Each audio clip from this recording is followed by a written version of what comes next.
ಎಲ್ರಿಗೂ ಯುಗಾದಿ ಹಬ್ಬದ ಮತ್ತು ಹೊಸ ವರ್ಷದ ಶುಭಾಶಯಗಳು.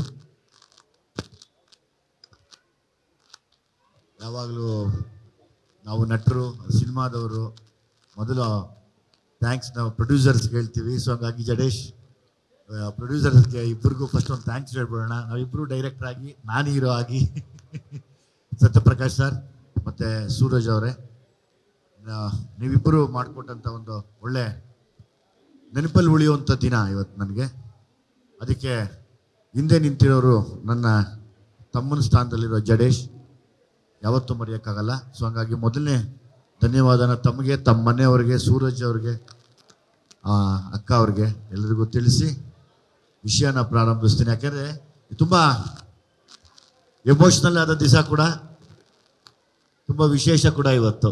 ನನ್ನ ಮಗಳಿಗೆ ಅದೇ ಹೇಳ್ತಾ ಇದ್ದೆ, 30 ವರ್ಷ ನಾನು ಇವತ್ತಿಗೆ ಹೀರೋ ಆಗಿ 18 ವರ್ಷ, ಅದಕ್ಕೆ ಮುಂಚೆ ಸರ್ಕಸ್ ಹೊಡೆದಿದ್ದು ಒಂದು 10 ವರ್ಷ 15 ವರ್ಷ, 30 ವರ್ಷ ಈ ಸ್ಥಾನಕ್ಕೆ ಬರೋದಕ್ಕೆ ಪ್ರತಿದಿನ ನನಗೆ ಮೆಟ್ಲುಗಳಾಗಿದ್ದೆ. ನನ್ನ ಅವಮಾನ, ನನ್ನ ನೋವುಗಳು ಇಲ್ಲಿವರೆಗೂ ಕೂಡ ಅದನ್ನು ಈಸಿಯಾಗಿ ಹತ್ತಿಸ್ಕೊಂಬಂದಿನ ಹಂಗೆ ಕೊಟ್ಬಿಡ್ತಾ ಇದ್ದೀನಿ. ದಯವಿಟ್ಟು ಅದನ್ನು ಹುಷಾರಾಗಿ ಕಾಪಾಡ್ಕೊಂಡು ಹೋಗಮ್ಮ ಅಂತ ಹೇಳ್ತಾ ಬರ್ತಾ ಇದೆ ದಾರಿಯಲ್ಲಿ. ನಾನು ಅಷ್ಟೊಂದು ಎಮೋಷ್ನಲ್ ದಿವಸ ಇವತ್ತು ನನಗೆ. ಕಥೆ ಬಗ್ಗೆ, ಮೋನಿಕಾ ಬಗ್ಗೆ ಮಾತಾಡ್ಬೇಕಾದ್ರೆ ಮೊದಲಿದೆ ಮುಗಿಸ್ತೀನಿ, ರಿತನ್ಯ ಬಗ್ಗೆ ಮಾತಾಡ್ಬೇಕಾದ್ರೆ ಮುಗಿಸ್ತೀನಿ. ನನ್ನ ಇಷ್ಟು ವರ್ಷದ ಪರಿಶ್ರಮ ಏನೆಲ್ಲ ಕೊಡ್ಬೋದು ತಂದೆ ಅಂದರೆ, ನನಗೆ ಮಾಡಿರೋ ಸ್ಕ್ರಿಪ್ಟಲ್ಲಿ ಕೂಡ ನಿನ್ಗೆ ಅರ್ಧ ಕೊಡ್ಬೋದು ಅಂದರೆ ಇದೆ.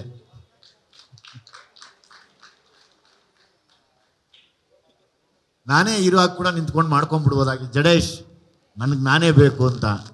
ಅಂದರೆ ಇನ್ನೇನೆಲ್ಲ ಸ್ಯಾಕ್ರಿಫೈಸ್ ಮಾಡ್ಬೋದು ತಂದೆ ಅಂದರೆ ಇದನ್ನು ಕೂಡ ಮಾಡಿದ್ದೀನಿ ಅಂತ ಒಂದು ತೋರ್ಸೋಕ್ಕೆ ಇಷ್ಟಪಡ್ತೀನಿ ರಿತನ್ಯ. ಗೊತ್ತಿಲ್ಲ, ನಾನು ಹೀರೋ ಆಗೋಕ್ಕಿಂತ ಮುಂಚೆ ನಾನು ನೆನ್ನೆಯಿಂದ ಯಾವುದೇ ಯೋಚನೆ ಮಾಡ್ತಿದ್ದೆ. ಬೆಳಿಗ್ಗೆ ತುಂಬ ಗಲಾಟೆ ಮಾಡ್ತಿದ್ಲು ಅಂತ ಹೆಗಲ ಮೇಲೆ ಇಟ್ಕೊಂಡು ಜಾಗಿಂಗ್ ಕರ್ಕೊಂಡು ಹೋಗ್ತಾ ಇದ್ದೆ. ಕುತ್ಕೊಮ್ಮ, ನಾನು ಜಾಗಿಂಗ್ ಮಾಡ್ತೀನಿ ಅಂತ. ಜೊತೆಯಲ್ಲೇ ಬರೋಳು.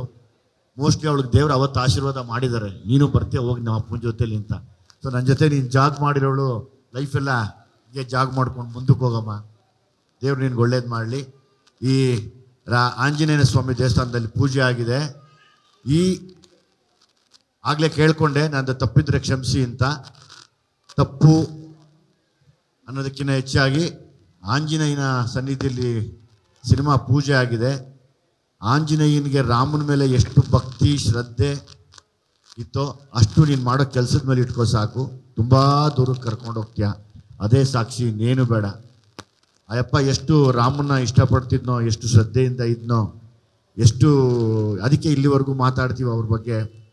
ಅದನ್ನು ಇಟ್ಕೊಂಡ್ರೆ ನೀನು ಕರ್ಕೊಂಡು ಹೋಗುತ್ತೆ. ಇವತ್ತಿಂದ ನೀನು ರಿತನ್ಯ 3 ಜನ ನಿನ್ನನ್ನು ನೋಡ್ತಾರೆ ತಾಯಿ ತಂದೆಯಾಗಿ, ನನಗಿನ್ನ ಹೆಚ್ಚಾಗಿ. ಒಂದು, ಯಾವಾಗಲೂ ನಿನ್ನ ನೋಡುವಂಥ ಮಾಧ್ಯಮ. ಅವ್ರು ಯಾವತ್ತೂ ನಮಗೆ ಕೆಟ್ಟದ್ದು ಮಾಡಿಲ್ಲ, ಮಾಡೋದು ಇಲ್ಲ. ನಿನ್ನ ಯಾವತ್ತೂ ಕಣ್ಣಲ್ಲಿ ಕಣ್ಣಿಟ್ಟು ನೋಡ್ತಾ ಇರತ್ತೆ, ನಿನ್ನ ತಿದ್ದಕ್ಕೆ ಹೋಗ್ತಾ ಇರತ್ತೆ.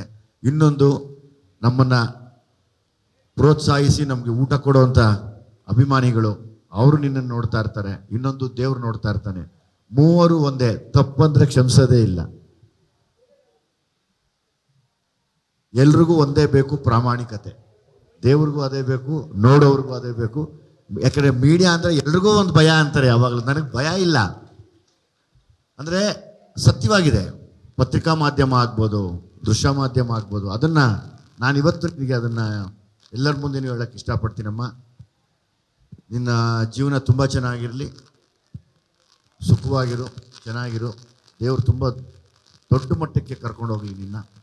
ಹಂಗಾಗಿ ಮಾಧ್ಯಮದ ಎಲ್ಲ ಸ್ನೇಹಿತರಿಗೆ ನಾನು ಎದ್ದು ನಿಂತು ಹೇಳ್ಕೊತೀನಿ, ಏನೋ ತಪ್ಪು ಮಾಡಿದ್ರೆ ಕೈ ಹಿಡಿದು ನಡೆಸ್ಕೊಂಡು ಕರ್ಕೊಂಡು ಹೋಗಿ ದಯಮಾಡಿ. ಹಿಂಗಲ್ಲ ಹಂಗೆ ಅಂತ ತಿದ್ದಿ, ಯಾಕಂದರೆ ಗೊತ್ತಾಗಲ್ಲ ಇನ್ನು, ಬಹುಶಃ ಇನ್ನೂ ಕಲಿಯೋದಿದೆ, ಕಲೀಲಿ. ನ್ಯೂಸ್ ಫಸ್ಟ್, ನಿರ್ಭೀತಿಯಿಂದ ನಿಮ್ಮ ಪರವಾಗಿ.